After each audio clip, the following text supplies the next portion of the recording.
নবীজি বলছে, আমার উম্মত দুনিয়ার ধোঁকা থেকে বেঁচে থাকো এবং নারীর ধোঁকা থেকে বেঁচে থাকো। নারীর ধোঁকা, নারী দুধারী তলোয়ার। নারী তোমার জান্নাত, নারী তোমার জাহান্নাম। নারী যখন মা, সে তোমার জান্নাত। নারী যখন পবিত্র স্ত্রী, তো তার সাথে তোমার হালাল সম্পর্ক, এতেই তোমার জান্নাত। নারী যখন কন্যা, তোমার মেয়ে, তো তাকে সেবা শুশ্রূষা করে আদর সোহাগ করে তাকে যদি একটা উপযুক্ত স্বামীতে বিবাহ দিয়ে দিতে পারো, এই কন্যাই তোমার জান্নাত।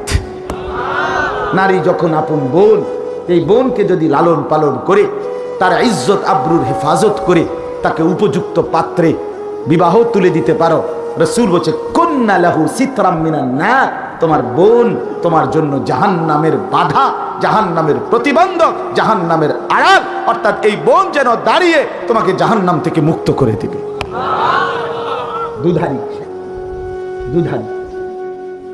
অর্থাৎ আর সেই নারী যখন রাস্তার নর্তকী, সেই নারী যখন সিনেমার নর্তকী, সেই নারী যখন নাটকের নর্তকী, সেই নারী যখন টিকটকারের মেয়ে, সেই নারী যখন অসভ্য মোবাইলের চরিত্রহীন মেয়ে, সেই নারী যখন বেপর্দা, সেই নারী যখন বেহায়া, সেই নারী যখন অবৈধ প্রেম করে, অবৈধ সম্পর্ক করে, এটা পচা, এটা বস্তা পচা, এটা প্লাস্টিক, এটা শোপিস, এটা জাহান্নাম।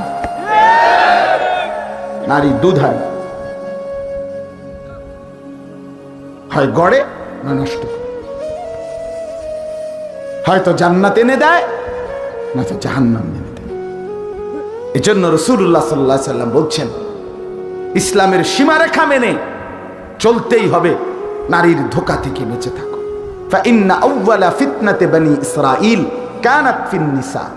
নবী সাল্লাল্লাহু আলাইহি সাল্লাম বলেন, বনি ইসরাইলের মুসা নবীর উম্মতদের সর্বপ্রথম অধপতন হয়েছিল নারীর ফাঁদে। নারীর ফাঁদ, নারীর ফাঁদে সর্বপ্রথম ধোঁকাগ্রস্ত। সে লম্বা কাহিনী, এখন আর বলার সুযোগ নেই। তো আপনাদের কাছে আমি এটাই বুঝাইতে চাই না, আল্লাহ তাআলা আমাদেরকে, আমাদের প্রত্যেককে আল্লাহ তাআলা আমাদের জন্য যে ইন্তজাম মাহে রমজানকে কেন্দ্র করে করেছেন, আমি আপনাদের কাছে খুব লম্বা করতে চাচ্ছি না, বাপ আপনাদের কাছে করতে চাচ্ছি না। এত বড় বিশাল পৃথিবী রব্বুল আলামিন আল্লাহ তাআলা আমাদের জন্য সাজিয়েছেন, আল্লাহ তাআলা আমাদের জন্য দিয়েছেন। এত বড় সুন্দর পৃথিবী সাজিয়ে আল্লাহই আমাদেরকে আল্লাহর প্রতিনিধি হিসাবে বসবাস করার জন্য অনুমতি দিয়েছেন।